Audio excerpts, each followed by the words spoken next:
Kalau klub mungkin sudah ada kayak Liga 3 gitu kan. Kalau dari program dari pemerintah ada nggak coach?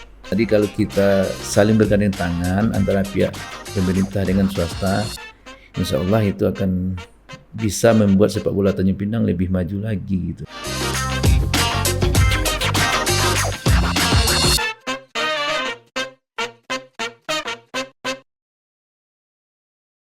Selamat datang di UKS dengan saya Vida, dan kita sekarang sedang kedatangan tamu istimewa nih dari mana coach? Sekolah sepak bola Gurindam Pratama. Sekolah Sepak Bola Gurindam Pratama. Ya, selamat datang coach di studio kami. Selamat datang juga. Gimana perjalanannya coach tadi? Tadi agak rintik sih dan gerimis. Ya. Banyak kesibukan hari ini atau gimana nih coach? Kebetulan saya juga seorang tenaga pendidik. Ya. Saya ngajar di SMP 12. Ngajar apa nih coach? Olahraga juga. Olahraga juga. Iya. Ngomong-ngomong, sebagai coach ini sebagai pelatih.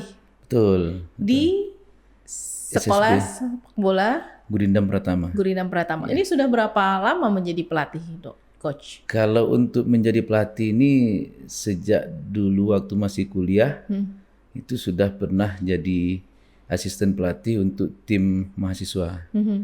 Kalau untuk melatih usia dini ini saya mulai dari 2011. Udah lama juga ya coach ya? Alhamdulillah. Belasan tahun ya coach? 14 tahun 14 lah. tahun, Ya. lumayan juga. Pelatih ini sebenarnya backgroundnya apa? Kenapa bisa jadi pelatih coach? Oke. Yang pertama itu tentu hobi dulu. Oh, memang Karena hobi hobinya dulu kan, dari karena kecil. Hobi, betul. Hobi, terus nanti kalau kita pingin terjun, itu lebih baiknya kita punya lisensi gitu. Kalau coach, background pendidikannya apa kalau boleh tahu coach? Saya kebetulan sarjana olahraga pendidikan jasmani. Di? Olahraga dan kesehatan di UNP. Padang? Padang. Oke. Nah, terus setelah itu? Setelah tamat dari UNP, langsung jadi guru atau langsung jadi pelatih? Kalau jadi pelatih kan sudah waktu zaman kuliah dulu. Oh, sudah dari kuliah? Ya, zaman kuliah waktu masih semester akhir. Nah, jadi ditunjuk oleh dosen lah untuk membantu tim. Waktu itu ada namanya Liga Mahasiswa atau apa itu, saya lupa. Nah, itu saya dibantukan lah untuk membantu tim mahasiswa itu. Nah, kalau untuk habis itu saya setelah tamat 2010 mencoba merantau ke Batam 2011. Nah, dari situlah mulai coba melatih usia dini. Oh, berarti memang continue ya dari awal. Iya. Berarti pas awalnya waktu pas kuliah itu sudah? Kuliah sudah. Melatih. Karena memang pengin gitu. Oke. Ambil kuliah jurusan olahraga pun juga gitu. Pengennya nanti jadi pelatih juga. Oh ya, tadi video udah tanya belum? Nama coach siapa coach? Saya coach Alex. Alex Pastor coach. Alex Putra. hampir mirip. Mirip. Iya. Kalau setelah melatih dari dulu, itu suka dukanya apa nih, coach? Oke, kalau sukanya lah ya. Kalau untuk melatih usia dini ini kita bisa menghilangkan stres lah. Karena lihat anak-anak itu nendang bola, habis itu dia sambil ceria. Apalagi anak kita itu kalau bisa jadi pemain bola yang hebat, itulah rasa puasnya seorang pelatih gitu. Nah, kalau dukanya tentu yaitu kadang misalkan dalam sekolah sepak bola itu ada pasang surutnya. Nah, jadi kalau pas pasangnya bagus, anaknya rame gitu kan. Tapi kalau pas pasangnya surutnya, anaknya cuma dikit gitu kan. Saya pernah dulu di Batam itu, awalnya jumlah anak itu 200 orang. Sampai jadi berapa orang? Sekitar 20 lah lagi.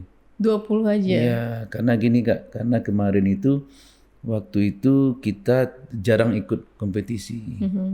Karena kalau ikut kompetisi itu ya kita tidak punya sponsor, kita minta ke orang tua, sementara orang tua yaitu maaf ya mungkin sedang sulit gitu kan. Jadi karena anak itu hanya latihan akhirnya jenuh sendiri gitu. Akhirnya lama-lama pindah itu keluar gitu.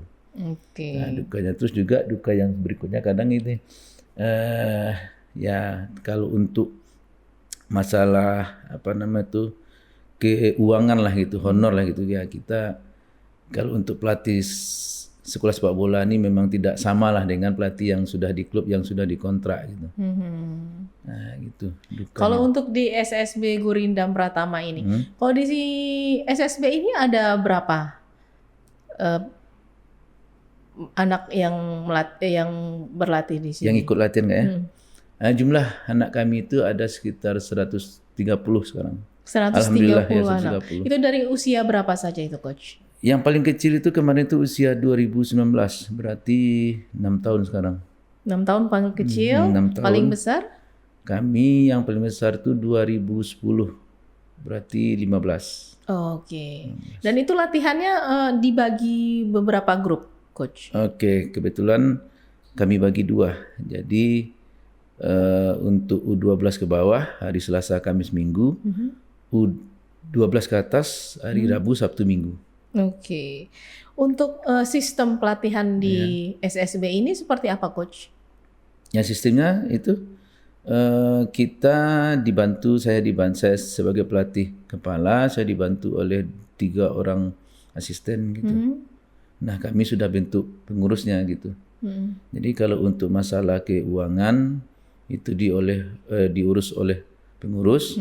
Nah, kalau untuk di lapangan kami gitu. Nah, tahun ini rencana kami itu kami akan membuat legalitasnya. Oke. Mudah-mudahan. Maksudnya seperti kepelatihannya apakah lebih ke fisik atau memang hanya sekedar membuat anak-anak itu mencintai sepak bola atau seperti apa? Karena seperti yang berita-berita yang beredar itu bahwa kekurangan dari pemain Indonesia adalah passingnya masih kurang. Nah, itu seperti apa itu, Coach? Oke. Kalau yang kami dapatkan waktu kami pelatihan, kalau untuk sepak bola sekarang ini lebih bagus dengan secara holistik. Jadi menyeluruh. Jadi di dalam satu rangkaian latihan itu ada unsur tekniknya, unsur fisiknya, unsur mentalnya juga dibentuk di dalam satu rangkaian latihan gitu. Jadi memang yang Kak Fida sampaikan itu betul. Teknik dasar kita masih banyak kurang. Nah itu di SSB ini seperti apa? Gimana cara mensiasatinya? Atau cara supaya anak-anak itu bisa terbentuk seperti yang kita inginkan? Oke, kalau kami tentu membuat program latihan. Kami buat dulu program tahunannya, kami turunkan di program bulanan, baru diturunkan lagi di program harian. Nah itulah yang akan kita lakukan di lapangan. Gitu. Nah, ada sekolah sepak bola pasti harus ada kompetisinya ini kan ya. Betul. Nah kalau untuk kompetisinya seperti apa ini, Coach? Kompetisinya di Tanjung Pinang sendiri saja dulu. Tanjung Pinang. Tanjung Pinang kemarin sudah mengadakan Liga Ascot ya. Liga Ascot usia 10, 12, 17 dan 21. Dan itu udah diikuti semuanya atau gimana, Coach? Oke, kalau U10 dan 12 itu antar sekolah sepak bola sama klub. Tapi kalau U17 kemarin itu lebih kepada klub. Dan usia 21 juga. Karena U17 itu disiapkan untuk Popda. Untuk pemain Popda Kota Tanjung Pinang.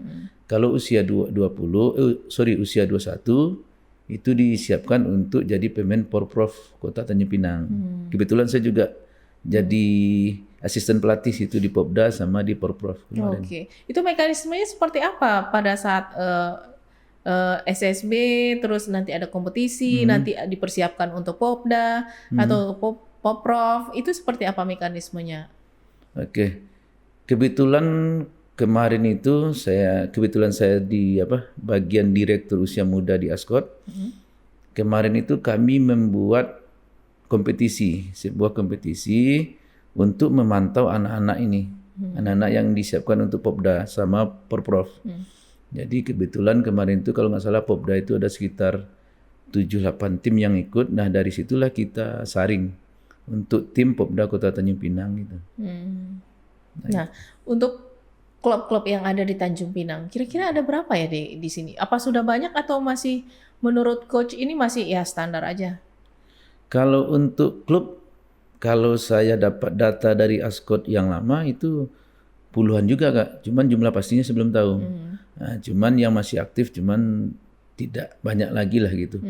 Kalau untuk sekolah bola itu ada sekitar 7 atau 8 yang masih aktif gitu, yang betul-betul membina per kelompok usia. Oh, Dari berarti usia. ada juga yang membinanya tidak per kelompok usia. Ada yang mungkin hanya usia 14 saja, misalkan usia 15 gitu. Mungkin usia 8 belum punya gitu, ada juga. Kesulitan untuk per kelompok usia itu apa kesulitannya pada saat membina per kelompok usia?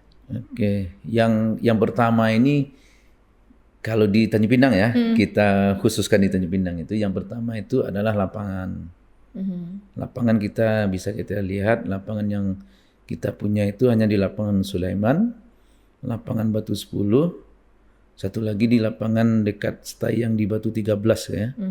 Nah, satu lagi kalau nggak salah saya ada juga di lapangan Ciku, lapangan Tanjung Siambang Dompak, sama yang di apa namanya? Yang di dekat Pancur itu apa? Hutan lindung ya kalau nggak salah itu. Nah, jadi kalau kendala kita itu yang pertama adalah masalah lapangan. Nah, lapangan. Terus yang kedua terkait masalah ini juga jam anak pulang sekolah. Kadang kan anak-anak usia 12 tahun ke bawah itu kan tingkatan SD gitu kan. Kadang dia sekolah sampai sore, jadi hanya bisa latihan Sabtu Minggu. Nah, kalau menurut ilmu pelatih itu kan kalau hanya 2 kali 1 minggu itu lambat untuk peningkatan kompetensi si anak gitu. Nah, gitu hambatannya. Yeah. Cara dari SSB untuk mensiasatinya seperti apa? Caranya ya itulah menyusun jadwal sesuai anak sekolah. Kalau kami gitu, kalau kami hari Selasa Kamis itu kan kami sore. Jam 3 sampai jam 5. Nah, kadang kalau anak yang pulangnya jam 3 ya berarti dia sekitar setengah 4 baru dia datang gitu. Nah, terus kami juga di hari libur juga kami ambil agar semuanya bisa hadir gitu. Oh, ya. Untuk kompetisi-kompetisi yang ada di Tanjung Pinang, di SSB Gurinam Pratama ini kompetisi apa saja yang sudah diikut nih Coach? Kemarin itu sudah cukup banyak. Kemarin itu ada yang kalau yang resmi ya itu Liga Ascot. Kalau yang diadakan oleh pihak yang ketiga yaitu ada yang di Batam, ada yang di Pinang, ada yang di Bintan gitu. Ya. Itu udah sampai tingkat nasional atau belum, Coach? Kalau nasional kami belum karena Kalau yang dari Tanjung Pinang sendiri ada nggak yang udah sampai tingkat nasional? Tanjung Pinang kalau SSB saya yang ada di Tanjung Pinang. kalau selama saya di sini kalau untuk sekolah bola atau klub? Sekolah bola. Sekolah bola kayaknya belum. Kalau klub? Kalau klub mungkin sudah ada kayak Liga 3 gitu kan. Yang Liga 3. Yang bertanding di Liga 3 sudah ada. Ya, sudah ada ke jenjang nasional. Kalau mungkin dulu ya karena saya kan masuk ke sini dari 2019 gitu kan. Nah, gitu. Kalau di Bintan ada dulu, saya pernah dengar juga di Bintan Muda tuh sudah sampai ke Liga 3 nasional gitu. Oke. Iya. Dan untuk liga-liga yang ada di Indonesia, kira-kira bisa nggak nih Tanjung Pinang bisa ke liga-liga nasional? Kalau memang kita itu saling bekerja sama, ya mudah-mudahan bisa gitu. Mudah-mudahan bisa. Tapi sekarang kan sepertinya PSSI ini kan sudah gencar ya untuk membenahi grassroots-nya, kompetisinya, yang lainnya. Kalau dari program dari pemerintah ada nggak, Coach? Ya program dari pemerintah itu ya sesuai dengan Inpres nomor 3 tahun 2019 itulah tentang percepatan pembangunan sepak bola. Nah, kadang setiap daerah beda Kak. Ada yang lambat, ada yang cepat gitu. Nah, contohnya Tanjung Pinang sendiri seperti yang di tahap yang mana nih? Lambat atau cepat? Kalau saya menilai kita mungkin belum gitu. Butuh usaha lagi lah gitu. Mudah-mudahan dengan kepengurusan ASKOT yang baru ini. Mudah-mudahan kita juga minta support dari semua pihak. Mudah-mudahan Tanjung Pinang bisa cepat dalam pembangunan sepak bola. Karena kalau untuk memajukan sepak bola itu ada 4 pilar atau 4 kunci sukses. Iya, apa aja itu, Coach? Yang pertama sarana dan prasarana, baik itu lapangan, terus ada bola, ada marker dan alat-alat latihan yang lain gitu kayak. Terus pilar yang kedua itu adalah pelatih yang harus punya lisensi. Nah kadang ya maaf masih ada yang kita jumpai juga pelatih yang melatih hanya berdasarkan pengalaman. Oke. Nah, ada. Terus yang ketiga juga kita membutuhkan pilar yang ketiga itu adalah klub, harus ada klub, ada sekolah sepak bola dan ada akademi. Nah ini kita kalau untuk sekolah bola sama klub banyak, tapi kalau akademi kita belum. Di Tanjung Pinang. Tapi kalau yang betul-betul akademi, kalau namanya ada. Kalau yang harusnya, kalau menurut saya, kalau akademi itu kan harus punya mes, punya lapangan sendiri, pelatih yang sudah punya lisensi, kalau bisa punya tempat gym, nah gitu. Nah kalau di Jawa itu sudah banyak akademi-akademi itu. Itu biasanya dari pemerintah atau pihak swasta itu, Coach? Kalau untuk akademi swasta. Swasta. Nah kalau pemerintah itu untuk menjaring pemain usia muda itu ada namanya PPLP. Kita sudah punya Kepri. Sudah punya. Dan kita sudah ada hasilnya kan. Sananta, nah itu binaan dari PPLP. Ada si Sananta, Sandro juga main di Persis Solo. Habis itu ada yang main di Liga 3, Liga 2 juga sudah ada gitu. Nah, untuk Coach melihat Tanjung Pinang Kepri dan Kepri umumnya ya, gimana nih bibit-bibit pesepak bola di Tanjung Pinang? Oke, bibit-bibit sepak bola Tanjung Pinang cukup bagus. Nah, cuman saya tambahkan tadi pilar yang keempat itu adalah kompetisi.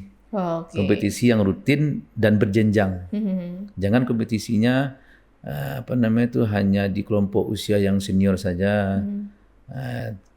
Sementara yang usia dininya dia tidak melaksanakan. Akhirnya yang anak usia dini ini agak malas gitu latihan lagi. Dari 4 pilar situ, untuk Tanjung Pinang sudah dilakukan yang mana? Atau memang semuanya sudah dilakukan? Atau seperti apa, Coach? Nah, kalau untuk 4 pilar yang di Tanjung Pinang ini, kalau untuk sarana itu untuk ke depan ini dalam tahun ini itu kami akan mencoba merehab lapangan yang di STAI. STAI itu nanti kemungkinan itu untuk lapangan ASKOT Kota Tanjung Pinang. Nah, mudah-mudahan. Terus yang kedua untuk penataran pelatih sudah kemarin ada D dan kemarin sudah juga diadakan C oleh Asprof sama Dispora Kepri. Nah kalau untuk sekolah bola itu kita sudah ada. Nah yang kurangnya mungkin hanya lagi kompetisi yang berjenjang. Untuk lisensi pelatih yang ada di Tanjung Pinang itu sampai lisensi apa pelatih yang ada di Tanjung Pinang? Oke, kalau untuk yang di Tanjung Pinang ini yang lebih banyak itu di D, yang paling tinggi itu di C. Di C. Nah itu levelannya seperti apa?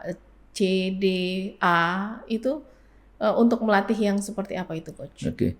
Kalau D itu masih melatih sekolah sepak bola SSB. Kalau C sama juga boleh di sekolah sepak bola, tapi boleh juga melatih klub Liga 3, Piala Suratin. Nah, kalau B itu lebih kepada di Liga 2 misalkan. Nah, kalau A itu boleh di Liga 1. Bahkan kalau di Liga 1 kita tuh kalau nggak salah sudah A-Pro kalau nggak salah. Nah itu.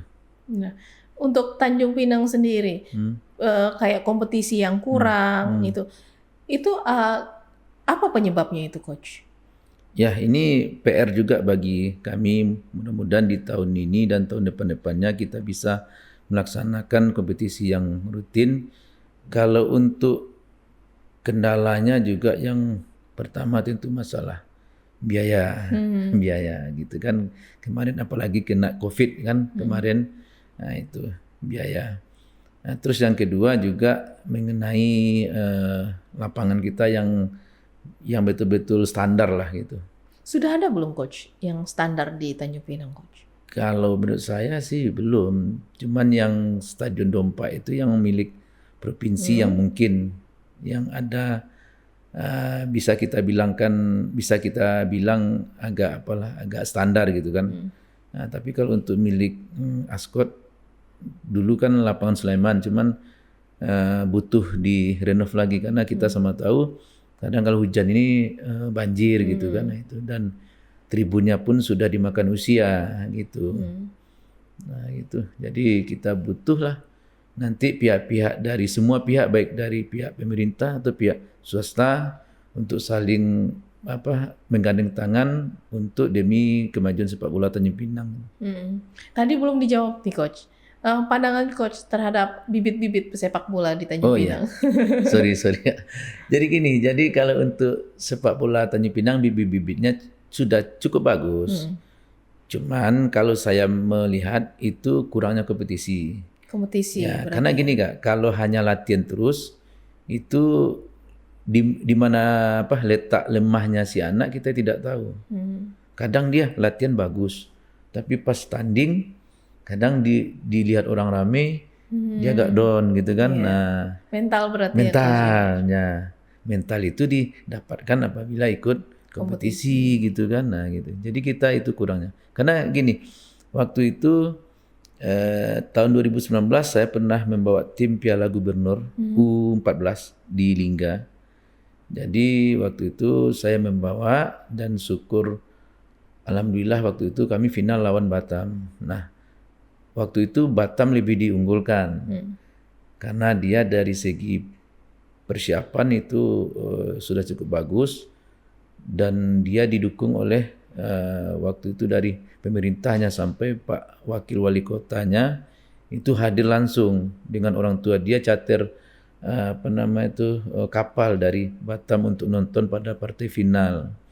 Nah itu. Nah tapi dengan semangat anak-anak akhirnya kami bisa membalikan yang orang bilang oh Batam ini pasti juara nih. Karena sampai semifinal itu dia sudah mencetak gol sekitar 20-an lebih. Kami hanya 3 di semifinal menang adu penalti. Nah di final kami juga menang adu penalti lawan Batam gitu. Nah kami juga waktu itu persiapan hanya 2 minggu. Nah itu. Terus yang kedua waktu itu setelah itu juara lagi. Ada salah satu sekolah sepak bola di Tanjung Pinang juara Piala Kemenpora di Batam. Nah itulah yang mewakili Tanjung Pinang ke tingkat nasional. Ya berarti ada satu. Maaf mungkin saya lupa. Jadi itulah yang kalau nggak salah main di Solo dulu kalau nggak salah. Nah dari yang situ kan buktinya bahwa anak-anak Tanjung Pinang ini kan cukup bagus. Cuman kurang diasah di dalam kompetisi gitu. Berarti potensi bibit muda pesepak bola di Tanjung Pinang itu memang sebenarnya sudah cukup bagus, tapi memang ada kurangnya sedikit, kurangnya dari kompetisinya. Nah itu butuh dari bantuan pemerintah atau bantuan pihak swasta atau seperti apa ini coach? Kalau kita, itu yang saya bilang tadi, kalau kita saling bergandeng tangan antara pihak pemerintah dengan swasta, insya Allah itu akan bisa membuat sepak bola Tanjung Pinang lebih maju lagi gitu. Selama ini seperti apa coach? Selama ini kalau kami kemarin pernah mengadakan kami yang jadi tuan rumah, kami itu untuk mencari dana itu kami minta dari para orang tua juga dari para sponsor dari orang tua juga ada gitu. Nah kalau dari Ascot juga ada bantuannya gitu. Nah, terus kalau yang pihak-pihak yang lain ya mungkin gitu juga sulit untuk mencari di sini mencari sponsor. Kalau di sini kendalanya? Kalau di sini, kalau di Batam kan perusahaan banyak gitu kan. Nah kalau di sini kan kita bisa lihat kan tidak banyak perusahaan-perusahaan gitu. Nah itu butuh bantuan tangan pemerintah atau seperti apa ini coach? Kalau seharusnya memang memang gitu. Yang diharapkan coach ini terhadap pemerintah terhadap perkembangan sepak bola di Tanjung Pinang. Oke, kalau yang harapan saya sih gitu. Kalau misalkan pemerintah bisa mengajak pihak swasta untuk bekerja sama gitu. Nah, itu kan akan lebih baik. Nah, di Tanjung Pinang ini seperti biasanya budaya sepak bola di Tanjung Pinang seperti apa, coach? Nah, ini ini saya juga sudah bayangkan tadi juga, ini masalah kultur. Kultur sepak bola di Jawa dengan kita beda. Bedanya dari mananya? Oke, kalau di Jawa itu kulturnya betul-betul sepak bolanya kuat. Kita bisa lihat lapangan di desa, di Jawa Barat, di Boyolali, itu dana desanya lapangan bolanya sangat-sangat luar biasa. Itu lapangannya sudah bertaraf internasional, itu pakai dana desa. Nah, terus yang kedua, di Jawa itu banyak tim-tim yang sudah bermain di Liga 1, Liga 2. Nah, kalau kita baru Kepri 757 yang kemarin sempat di Liga 2. Nah, kalau di Jawa sana kayak di Jawa Barat ada Persib Bandung, ada Bandung Raya dulu. Kalau di Jawa Tengah ada PSIS, ada Persis Solo. Kalau di Jawa Timur ada Persebaya, ada Arema Malang gitu. Jadi anak-anak itu datang ke lapangan bola untuk nonton. Saya pengen jadi Persib Bandung. Motivasi berarti. Motivasi betul. Coach. Saya pengen pemain jadi Persebaya nanti katanya. Nah, jadi itu memotivasi dia gitu. Karena memang kita lihat untuk sekarang untuk kesejahteraan pemain bola kan kita lihat sekarang sudah sangat luar biasa.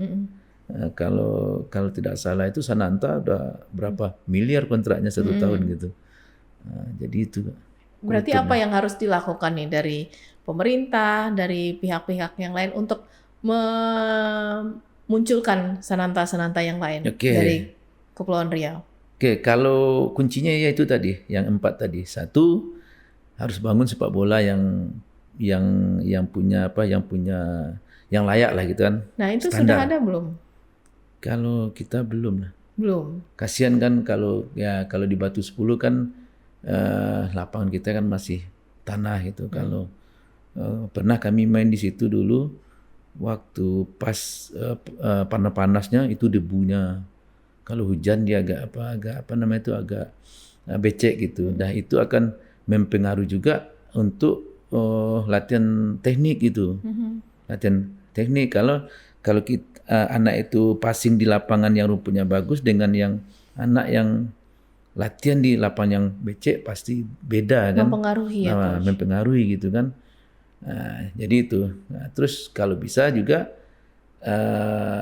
perbanyaklah sekolah sepak bola dan diperhatikan. Kalau bisa mungkin dalam 1 tahun dikasih bola atau alat-alat latihan gitu kan. Nah, terus yang ketiga itu yaitu tadi harus setiap sekolah sepak bola harus punya lisensi pelatihnya.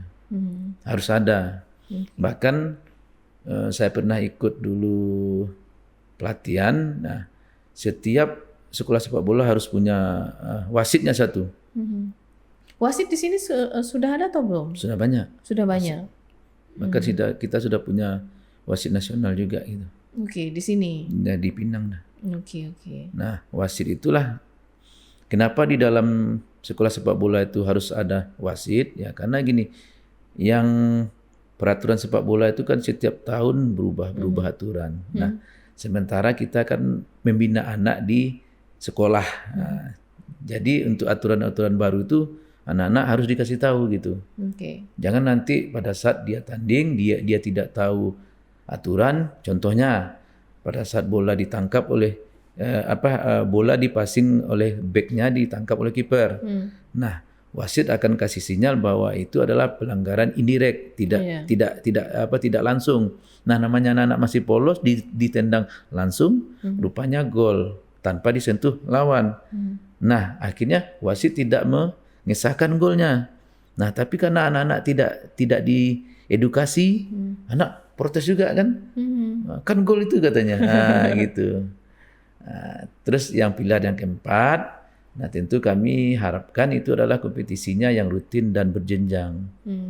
Dan di Tanjung Pinang udah ada yang rutin dan berjenjang, Coach? Kemarin usia 10 sama usia 12 sudah, 17 sudah, 21 sama 23. Cuman kemarin tuh waktu saya bawa Popda itu, Kak, banyak pemain itu yang mungkin karena COVID kemarin juga kan, dan kompetisi kurang, sekitar 50% dari tim itu banyak pemain futsal gitu. Oh, oke. Jadi cara bermain futsal dengan sepak bola tentu beda. Jadi waktu saya membawa Popda itu memang agak salah satu hambatannya itu. Jadi style atau gaya anak itu masih di futsal gitu. Nah, itu yang menghambat kemarin. Jadi nah, sebagai pelatih nih Coach, seberapa pentingkah, sekrusial apakah seorang pelatih itu bisa menghandle ruang ganti? Oh, kalau di ruang ganti, oke. Kalau di ruang ganti, kalau kami gini, kalau untuk sekolah sepak bola itu pada saat kompetisi kan tidak pakai ruang ganti. Nah, kalau untuk yang level 17 ke atas, itu kan ada ruang gantinya kalau kompetisinya resmi kayak Popda, Porprov gitu kan, itu ada. Nah, kalau di ruang ganti itu sebagai seorang pelatih tentu harus punya ilmu tentang psikologis juga. Nah, saat tim itu kalah, bagaimana untuk membangkitkan motivasi si anak itu agar dia bisa lebih baik lagi mainnya, nah gitu. Nah, mungkin itulah, Kak. Tapi kan ada beberapa pelatih yang tidak seperti itu seperti apa, Coach? Yang mungkin dia tidak punya, belum punya ilmu tentang psikologis, yaitu efeknya nanti akan merusak tim gitu kan. Irama main nanti juga akan rusak kalau pemainnya ditekan terus gitu kan, akhirnya itu dia tidak lepas mainnya gitu kan. Nah, ini harapan terhadap pembinaan sepak bola di Tanjung Pinang seperti apa, Coach? Ya, harapan saya kepada Ascot dan juga pemerintah yang lain, ya tentu harapan saya yang tadi itu, yang pertama itu sarana harus ditingkatkan. Habis itu kompetisi yang berjenjang. Nah, kalau bisa kompetisinya itu jangan dalam bentuk sebuah turnamen. Jadi dalam bentuk apa, Coach? Dalam bentuk liga. Kompetisinya dalam bentuk liga. Perbedaan antara turnamen, liga itu apa, Coach? Kalau yang turnamen itu kan dalam waktu yang singkat, Kak. Kalau yang anak usia dini ini biasanya main Sabtu Minggu habis. Atau hari Jumat mulai Sabtu Minggu habis final, habis. Nah, kalau liga tidak. Dia setiap minggu itu diputar gitu, kayak Liga Inggris, kayak Liga Italia gitu kan. Nah, jadi semua tim saling jumpa. Nah, kalau untuk yang turnamen yang singkat itu tidak. Nanti kalau misalkan ikut 16 tim, nah dibagilah 4 grup. Satu grup isinya 4. Nah, masing-masing dari grup itu juara dan peringkat 2 lolos ke babak 8 besar, semifinal dan final. Tapi kalau liga tidak. Kalau 16 tim semuanya saling jumpa gitu. Nah, gitu, Kak. Kalau untuk coach sendiri nih, Coach, pernah nggak mengadopsi filosofi pelatih yang lain? Tentu ada. Jadi gini, kalau di dalam sepak bola kita itu sudah dibentuk kurikulum, sudah disusun oleh pusat, itu lewat kurikulum namanya Vilanesia, Kak. Vilanesia itu singkatan dari filosofi sepak bola Indonesia. Nah, Vilanesia ini sudah ada bukunya juga. Nah, ini yang kalau bisa dipakai oleh semua sekolah sepak bola. Jadi kita ini sama semuanya, itu kan satu kurikulum, sama kayak sekolah lah gitu kan. Nah, ada kurikulumnya gitu. Tapi untuk saat ini sudah seperti itu Pak belum? Sudah diterapkan atau belum? Kalau kami alhamdulillah sudah. Alhamdulillah sudah. Jadi kalau di dalam Vilanesia itu ada 4 fase. Fase yang pertama itu adalah fase fun atau fun fase kegembiraan usia 6 sampai 9 tahun. Jadi anak itu senang aja biar dia cinta dulu dengan sepak bola ini. Jadi cuma main-main aja dulu ya. Ada anak kami yang usia 6 tahun lagi main dia cabut rumput gitu. Jadi belum ada difokuskan Belum, untuk teknik untuk belum, bla bla bla itu belum ya, belum. coach. Nah, terus yang kedua fase pengembangan skill. Itu usia 10 sampai usia 12. Nah, lanjut yang fase yang ketiga pengembangan permainan sampai usia 13 sampai usia 17. Oke. Nah, di atas itu baru fase penampilan. Nah, di fase penampilan itulah ada nilai jual anak, nilai kontraknya kan. Nah, gitu. Dan itu memang sudah diterapkan di SSB. Kalau Gurindam kami Pratama ya, coach ya, kebetulan kami baru sampai usia 15 ada ya. Nah, tapi nanti apabila dia sudah di usia 15 itu kita arahkan juga untuk dia ikut seleksi di PPLP. Oke. PPLP kan wadahnya untuk Berarti pemain. visi misinya sudah jelas ya, coach, targetnya Alhamdulillah. apa. Kalau untuk target SSB Gurindam Pratama apa nih, coach, ke depannya? Oke, target kami hanya itu bisa mencetak pemain-pemain lah untuk sepak bola Tanjung Pinang khususnya dan Kepri dan kalau bisa tentu timnas gitu. Prestasi yang ingin dicapai apa nih, coach? Prestasi yang dicapai kami karena kami masih baru, kami ya itu masih level-level turnamen di Kepri lah dulu di Tanjung Pinang, di Batam sama Bintan gitu. Nah, sebagai askot Dirtek usia muda di askot, target yang ingin dicapai PSSI askot Tanjung Pinang, kedepannya seperti apa, coach? Apa yang ingin dicapai? Target kami yang pertama tentu melahirkan pemain bola yang hebat sebanyak mungkin gitu kan. Nah, terus yang kedua kami ingin juga mencetak klub-klub yang kalau bisa tampil di Liga 3, Liga 2, bahkan kalau bisa di Liga 1. Nah, gitu. Untuk target jangka panjang, jangka pendeknya apa, coach? Jangka pendek itu kalau bisa yaitu lapangan itu secepatnya gitu kan. Secepatnya ya? Secepatnya.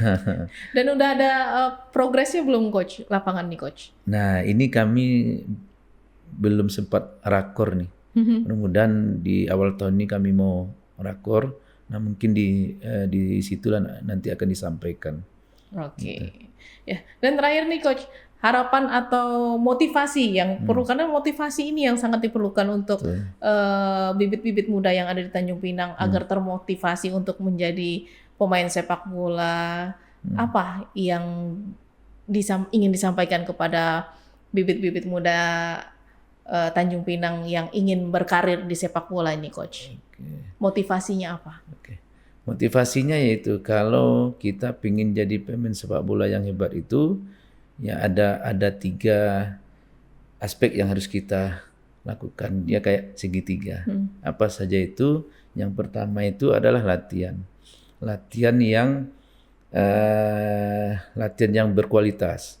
Maksudnya saya gini, latihan itu jangan hanya latihan 1 kali, liburnya berapa kali. Konsisten berarti. Konsisten, betul. Nah, terus kalau bisa juga jangan hanya latihan pada saat jadwal di klub atau di sekolah bola, tapi kalau bisa juga ditambah dengan latihan mandiri di rumah. Berarti disiplin terhadap diri sendiri. Harus, betul. Nah, habis itu harus ada gizi. Jadi habis latihan harus diisi dengan gizi. Oke. Gizi, Pola makan. Nah, kita di sini juga kita minta bantu kepada peran orang tua untuk memperhatikan gizi anak-anak gitu. Nah, kemarin kan pelatih timnas kita dari Korea itu mengeluhkan pola makan pemain timnas kita yang masih perlu diperbaiki kan. Nah, karena ya itu karena makan gorengan. Berarti disiplin untuk diri sendiri ya, coach ya. Kemarin kalau di PPLP sudah diterapkan nggak? Sudah diterapkan. Jadi kalau makan mie kena denda. Oh ya. Kalau makan makan gorengan juga. Nah, dendanya itu bukan untuk pelatih tapi untuk tim. Nanti pas di akhir pekan dia bawa pergi nonton gitu untuk mengajarkan si anak untuk disiplin kan. Nah, yang ketiga habis gizi istirahatnya harus bagus. Istirahatnya harus bagus. Nah, kalau kita ini anak-anak yang sekarang kan candu dengan HP ini kan sangat bahaya gitu. Nah, itu juga butuh peran orang tua gitu. Nah, jadi ketiga itu, jadi habis tidur dia sudah bagus, gizinya bagus, latihan lagi. Habis latihan, gizinya bagus, tidurnya bagus gitu terus. Berarti harus ada motivasi yang kuat untuk melakukan itu ya Bu. Karena kita butuh disiplin diri karena yang paling berat itu kan perang terhadap diri sendiri ya Coach. Betul Kak.